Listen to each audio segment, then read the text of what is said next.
Genesis chapter 40 tonight, if you're not already over there.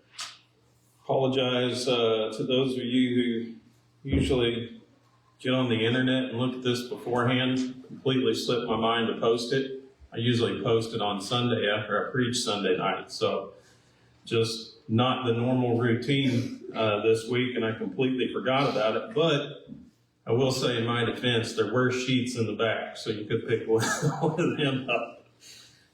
Genesis chapter 40, we're studying about Joseph, and of course, left off last week with him being put in prison by Potiphar. Tonight, we're going to talk about some dreams that took place from, two men who providentially crossed the path of Joseph and obviously contribute greatly to his story. But before we do that, let's address question number one here and maybe talk a little bit about it. Hopefully you've had time to read over some of these questions and think about it a little bit, but I put on here, what's the strangest dream that you ever had? I don't know if I was kind of thinking back through my life, and I've had some pretty weird dreams, and kind of right on cue, last night I had a doozy. But I'll just share it with you, because you probably, unless somebody wants to share theirs, anybody feel like sharing their strangest dream? No, I didn't figure. Well, I was fishing with my dad, and one of his workers that worked with him at the post office, random worker.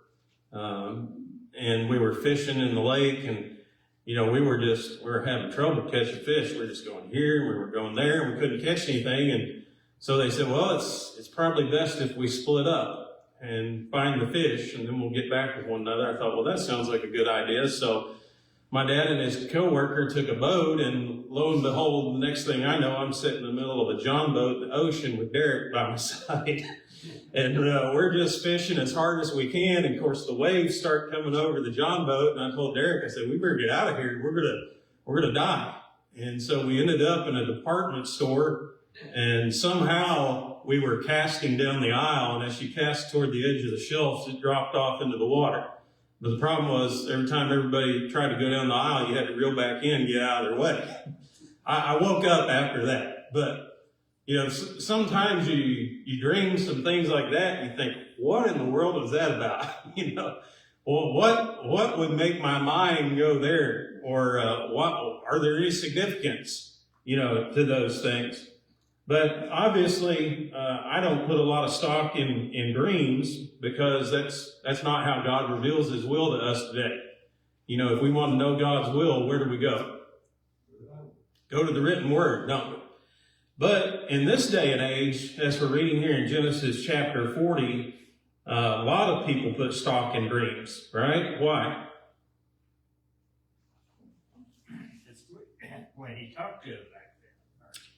That's one of the ways that God communicated. That's one of the ways that He revealed His will to mankind, was through dreams. And that's what the Hebrew writer said in Hebrews 1 and 2, right?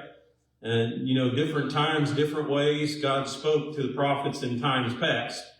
And they had visions, they had dreams, and it wasn't just God's people, though. It was really people in general, and especially leaders of different nations.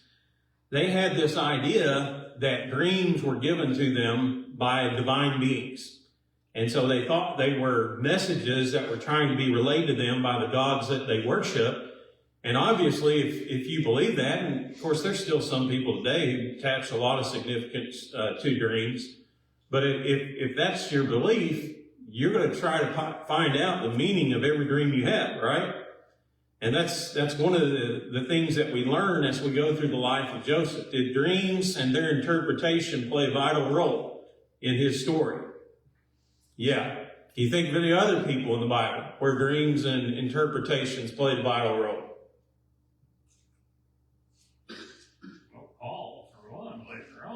Okay. Yeah, Paul had several visions, didn't he, that were given to him by God? Daniel's a pretty good one, right? There were a lot of dreams involved with Daniel, and the interpretation of them was pretty important.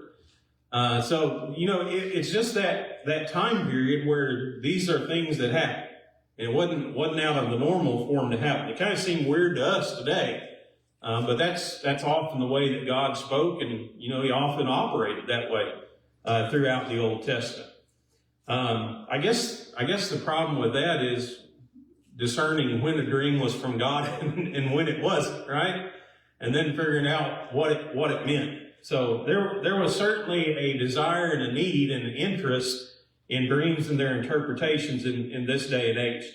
Let's go to question 2 here. Let's talk a little bit about chapter 40. Actually, before we get into chapter 40, go back to chapter 39 and look at the last couple of verses. One of the things that we read last week when we studied is that when Joseph was put into prison, he quickly begins rising up through the ranks of that prison once again, just like he did when he was enlisted as a slave in Potiphar's house.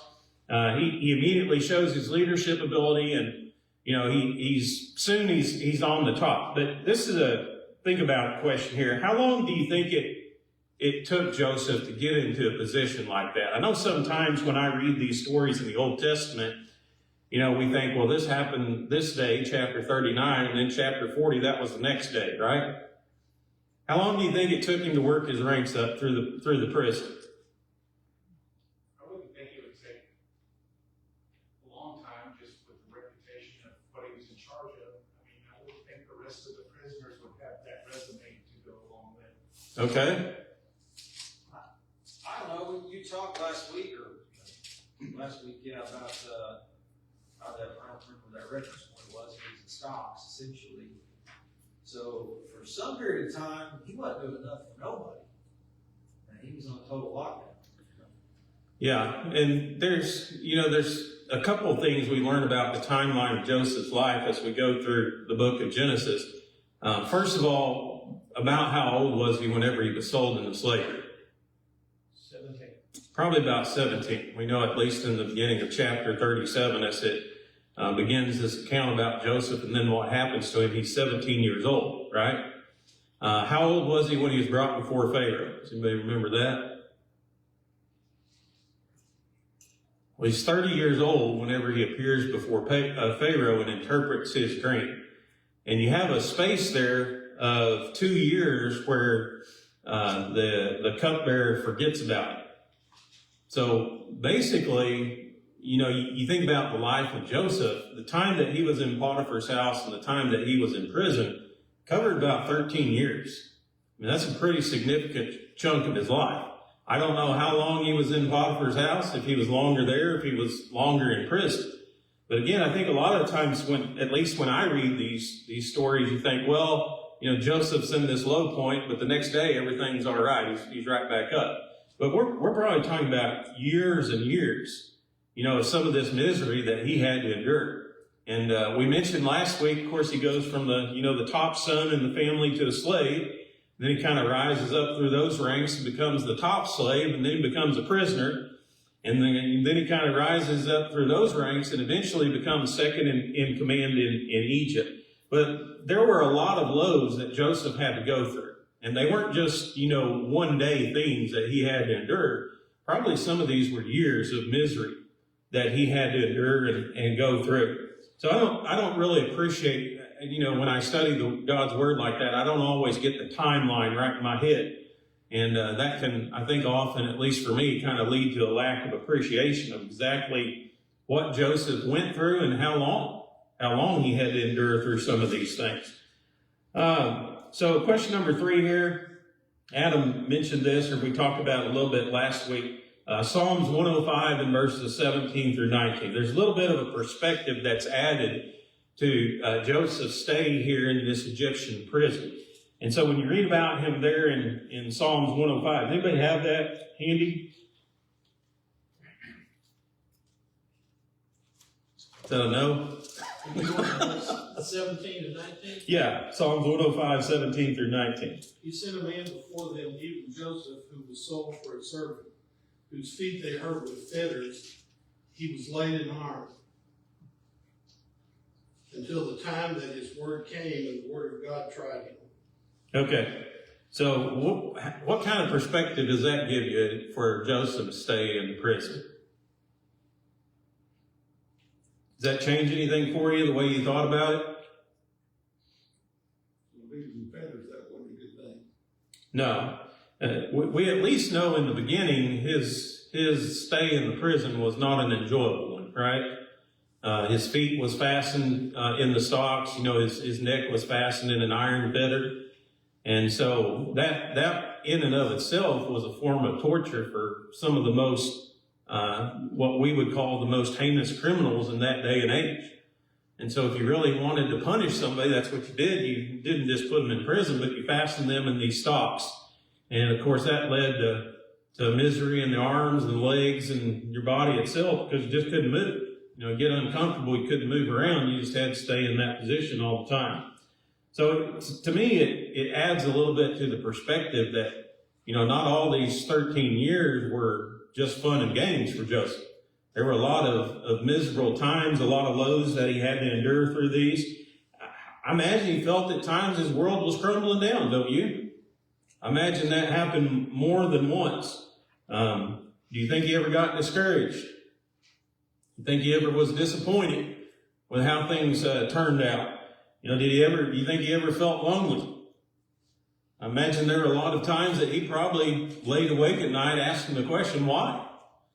And, there's no indication through all this that God ever told Joseph, these things are going to happen to you, and here's how it's all going to end up.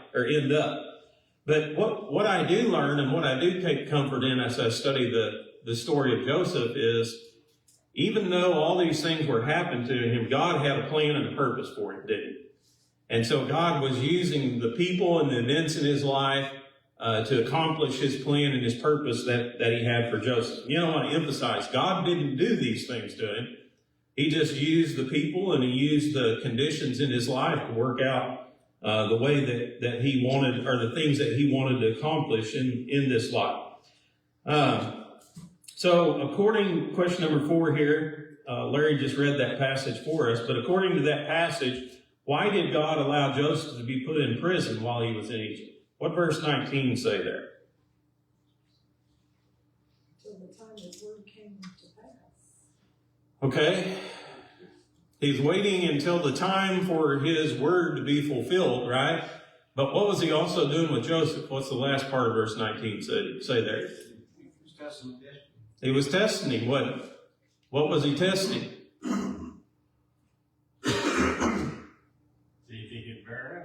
Why do you let all those things happen to him?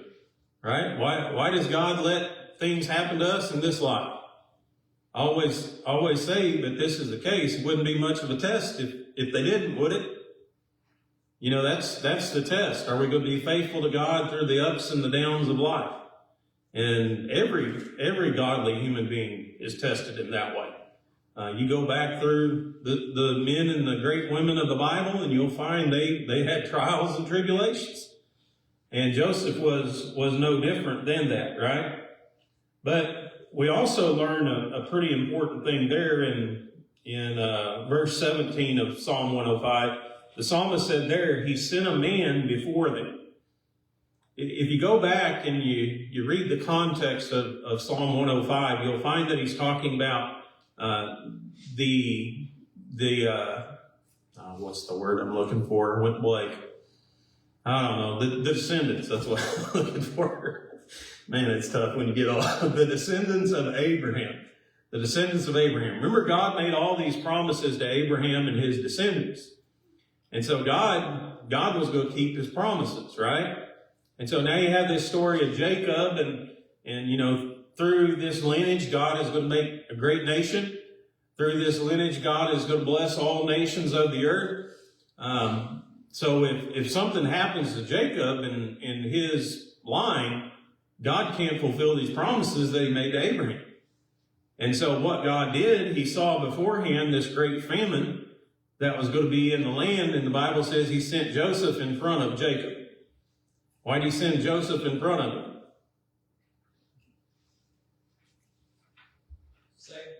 Save him, yeah. So that lineage wouldn't be wiped out by this famine, so God could keep his promises that that he had made to Abraham. And so God was providentially preparing the stage for the preservation of Abraham's descendants so he can fulfill these promises that he had made to them. And of course, Joseph, we learned, was a key piece in the puzzle of God's fulfilling his promises. Again, this one of these lessons, or this lesson in particular, I could have spent the whole time just talking about the providence of God. But one of the great things that the Bible assures us of is that God is busy in the life of his children. It may not always be visible to us. And I imagine there were times in Joseph's life where he was looking around saying, well, where's God? And what's this all about? And what am I supposed to get out of this? Or what's the plan from here? But God did have a plan, and he did have a purpose. And he saw Joseph going down there beforehand, and he sent him down there for a reason. That was so that he could fulfill his promises. But that's one of the great lessons of the Bible. Even when men try to do us harm, or even when they do wrong to us, or even when painful events happen within our lives, God can use those things. Not that he causes them, but God can use those things to accomplish his plan and his purpose for us. And when you look through the life of Joseph, it wasn't just the highs, that allowed God to fulfill his plan and purpose for Jacob. It was the lows also. There are a lot of things that Joseph learned through those ups and downs of life. But again, God had a plan and purpose for it all. So question number 5 here. Let's get into chapter 40. What 2 important Egyptian characters wind up in prison with Joseph? The chief butler, the chief baker. Yeah. And does anybody have another translation or maybe a note there on the butler? What is that exactly? Says cupbearer. Yeah, and part of the reason that we know that is because of the dream that this man has. He has a dream about Pharaoh's cup and pressing some grapes into the cup of Pharaoh. And so he was a lot like what we have studied in the past about Nehemiah, cupbearer to the king. Pretty important job, pretty important role. So we have the chief cupbearer. He's in prison. And who's the second guy? Yeah, the chief baker, I'd probably say the top guy in charge of all of Pharaoh's food. And there's some significance to that in this story. I don't know that we talk about it a lot, but if you look at question number 6, when you kind of consider the outcome of the story, I don't think we're going to spoil it for anybody here tonight. I think all of us know the dreams and the way that they turn out. But remember that the chief baker, he ends up getting put to death, right? Pharaoh puts him to death, but he restores the cupbearer to his position. And so if you take that and you take what's said in the first 3 verses here, basically it says, Pharaoh was very angry with these guys. What do you think the reason was for their imprisonment? I always thought there was maybe a conspiracy to kill Pharaoh, and they weren't really sure which one it was coming through. Those are the 2 that he put stuff in his mouth.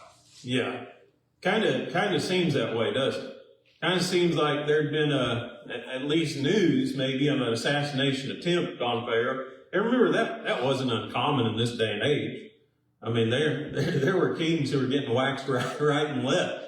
But one of the ways that you could do it, obviously, is, well, if you could get somebody to poison his food, and then he eats it and he dies, you got rid of it. And evidently Pharaoh finds out, the Bible doesn't tell us how, but he finds out that attempt has been made, or maybe at least plans have been made, doesn't know who to fault though. And so they wind up just putting both of these guys in prison until I think the truth could be discovered, or the evidence, could be discovered that would prove one of them guilty and one of them innocent, or maybe both of them guilty. So kind of an interesting idea though, because obviously these men knew what they were in prison for, right?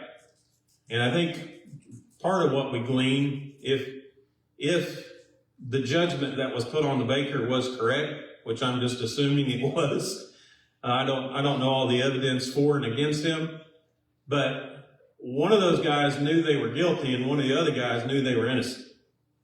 And so that kind of, I think, is an important piece of the puzzle as you're reading about Joseph and his interaction with these two men. So what was Joseph's job, question number 7, when it came to these two Egyptian officials?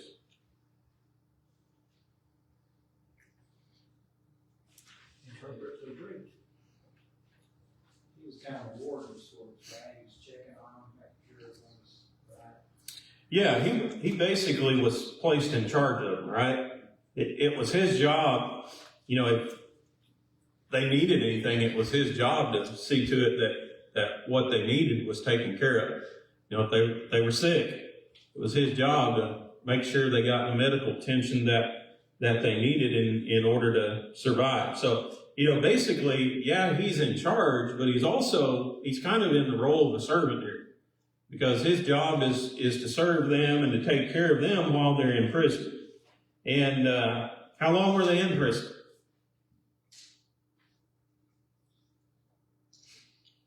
Trick question. Trick question, huh? 4 days. Well, what does verse 4 say? The end of verse 4. A while. Yeah, it doesn't really give us a specific time period, does it?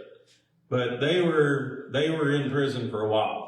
So I don't think it was an overnighter here. I imagine it took a while to investigate all this and get all their ducks in a row, make sure everything was right, and find out the guilty guy and find out the innocent guy. But he had to take care of them evidently for an extended period of time. So here's a good question. Question 8. What valuable lessons do you think Joseph learned from that experience? Think he learned anything from it?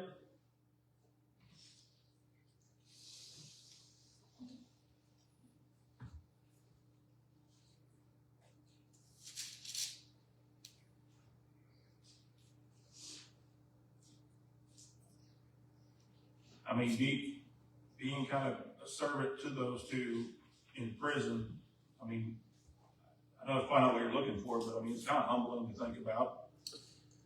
That's exactly what I was looking for, Mark. So don't underestimate yourself there. If Joseph's weakness, and this, we kind of talked a little bit about this, was a little bit of pride and arrogance, how he interacts with his brothers and, tells them about the dreams and stuff like that. I think one of the things that he would have needed to learn was humility, don't you? And what better way to learn humility than serving other people? And I don't think that was an accident that God put him into these roles. But not only that, he's going to wind up being second in command of Egypt, right? And he's going to need the people. He's going to need the people to help him out, because there's a big job that he's got to get done here in order to, save everybody from this famine. And so I think he contributed greatly to his character, to his humility. Obviously, you have to learn to take care of other people, see to their needs, kind of put them before yourself. That's important. I think he also had to learn to rely upon other people. I don't think he had to do that when he was at home. I think pretty well whatever he wanted, he got. I think his way was probably the way. But he had to kind of put himself on the back burner when he was in Egypt. And he had to, he couldn't get everything he wanted. In fact, he had to lean on other people in order to get where he wanted. That's what we're going to talk about here in just a little while. But there were a lot of good lessons that he learned through the low points of his life. And again, those weren't by accident. You think he learned any patience? Yes. I would imagine he did. But think about how much patience it would take for 7 years preparing for a family. I mean, you'd have to have some good patience with it. Those are all things that undoubtedly he learned along the way. A lot of valuable lessons. All right, so question number 9 here. Joseph comes in, notices there's something different about one day comes in and notices there's something different about the cupbearer and the baker. And so what does Joseph ask these officials of Pharaoh? Why they look so sad? Yeah, he noticed they weren't themselves. Evidently they weren't, I guess they were pretty jolly or cheerful fellows normally, but he comes in and they acted sad. And he says, what's going on here? Something's not right. That they're not their normal selves. And so he asks, why are you sad? What's going on? And this is again one of those spots in Joseph's character where you can look at and say, hey, he's learning to care for people, isn't he? I mean, have you ever seen people, maybe it's our Christian brothers and sisters, and something's not right, and you want to ask why, but you just don't get the guts to do it? You ever do that before? Well, should we be concerned with our brothers and sisters? Yeah, it's not rude to ask, why or what's going on, or, is there anything that I can do to help you? I mean, that's just how you show care and concern. And so Joseph did that very thing. What was the answer they gave to him? Why were they sad?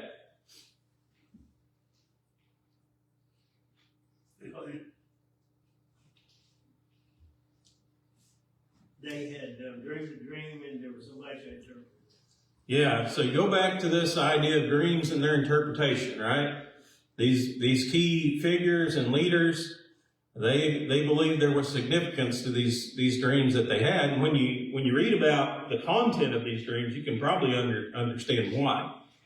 But could you imagine? I think they probably would have talked to each other already about these dreams. And one guy has this dream and another guy has a dream that's pretty similar to his. And so they're both sitting there saying, well, what does that mean? How do we interpret these things? And you go back to God using this, using these Egyptian superstitions and, the power of their belief in the power of dreams as messages from the world beyond. Use that as an opportunity for Joseph to establish his name in Egypt there. And so again, you have God providentially working behind the scenes here to accomplish his plan and his purpose with Joseph. What does Joseph say about the dreams? Question 10. Interpretation belongs to God. Yeah. And what does that mean? I mean, some people read that verse and say, well, every dream means something then, right? And only God knows the interpretation of them. We can't figure them out, but God knows what they mean. Do you agree with that? No, that's true. So what did my dream mean last night, Dennis? It means you shouldn't go fishing on Sunday. I didn't say it was a Sunday.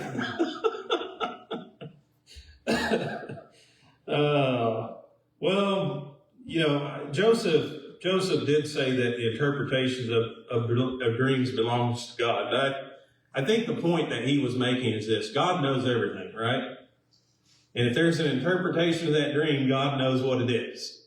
And if you want to know what the interpretation is or the meaning is, the only place you're going to be able to find it is from God himself. It doesn't necessarily mean that every dream is from God and has an interpretation to it. But God was the one who could show the meaning of these dreams. And once again, Joseph could have came out and said, well, I can help you there, right? He could have said, well, I know all about dreams. But if you read his wording, he's very careful to attribute all the credit to God, right? Not me, but God knows, and God can give you the meaning of those dreams.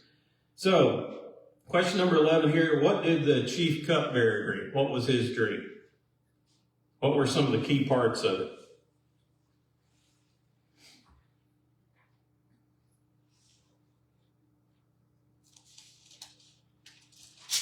Well, he had a vine that budded and brought forth ripe fruit. Yeah, had a vine in front of him. The vine had 3 branches. That vine budded and blossomed, and grapes ripe grapes appeared upon that vine. Immediately he's holding Pharaoh's cup, and he begins crushing the grapes into Pharaoh's cup. And then he handed it to Pharaoh. Now, if you had a dream like that, what would you think is the interpretation of it? That you were going to be friends with Pharaoh. Well, it seems like, yeah, doesn't it? It seems like there's at least some significance that one day you're going to be handing Pharaoh his cup once again, right? You're going to be put back into your rightful place. And so this is again one of those things where I think undoubtedly this guy knew he was innocent, right? He knew he hadn't tried to poison Pharaoh. He wasn't trying to kill him or in any way contribute to his death. He knew that he was innocent. The mystery, though, was really the three branches, right? What did that represent? How did Joseph explain it to him? Represented 3 days. Yeah, 3 days, right? And this would happen. And so Joseph helps him out. And I think probably in Joseph's mind, he's saying, man, 3 days, he's going to be back in front of Pharaoh again. What is Joseph asking for? Remember me. Yeah. He said, hey, do me a favor. I'm an innocent guy, just like you, right? Put in prison wrongfully, just like you. Accused of things I didn't do, just like you. And so when you get back into a position, you know you have access to Pharaoh's ear. Tell him about it. And see if you can help to get me out of this spot here. It's not specifically stated that the cupbearer promised that he would, but did he? After 2 years. Well, how do we know he promised that he would do this, though? That's the question that I'm really driving at. Well, he said that after 2 years, this day I remember my sins. Yeah. I forgot what I told him I'd do. Yeah. When he finally remembers him, back, I think over in Genesis 41, maybe, I don't know, verse 9, somewhere around there. But he says, this day I remember my faults. So he had made a promise to Joseph, I'll do it. Okay, you help me out. When I get the chance to appear before Pharaoh, I'll bring your name up. I'll tell him all about you, and hopefully we can get you out of this place. So the chief baker had a dream too. What was his dream? What are the main components of his dream? First of all, how would you be feeling if you were the chief baker at this point? Right? The chief cupbearer has gone. He told him this dream, and he says, hey, here's what's going to happen. You're going to get restored to your rightful place again. 3 days, you're out of this joint. How would you be feeling? Saying, hey, I had a dream just about like that, right? Be looking forward to the 4th day. Yeah. And the Bible says, in fact, when the when the baker heard the interpretation of the dream, that he was encouraged. It's good news, right? So now he says, well, here's my dream, and here's the components upon it. He had 3 baskets on his head. He was carrying the upper basket that was filled with all kinds of baked goods for Pharaoh. But while he was carrying them to Pharaoh, the birds were flying down out of the air and eating the food out of the basket. And so he says, well, what does this mean? Well, 3 baskets, Joseph said, that's 3 days. Just like the 3 branches of the vine for this other guy here. But the fact that they're on top of your head means your head's going to be lifted off of you. And the birds eating the food out of the basket means that the birds are going to be eating your flesh after Pharaoh hangs it up. So, you think, would that be something easy to tell somebody? Think that'd be fun or enjoyable? That'd be pretty miserable. And you know, you kind of read about these guys. Again, I don't know how long they were in there, but the Bible says they were in there a while. Kind of seems like they at least have a decent relationship, Joseph and these guys.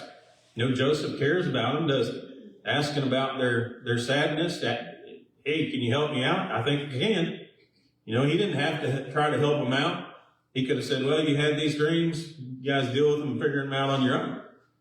But it seems like at least they had some type of relationship. And, if you had any type of relationship with somebody that was friendly in nature and you had to give them that news, that would not be a pleasant thing. But, tell your friend he's going to die in 3 days. I think Joseph probably he learned how to tell the truth when it's hard. And that would have been important too in those 7 years that he's preparing here for the family we'll read a little later on. So, question 13, what happened at Pharaoh's birthday party?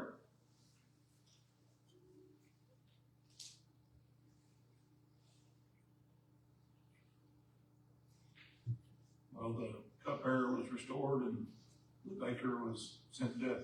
Yeah, exactly what Joseph said, what God revealed to him, right?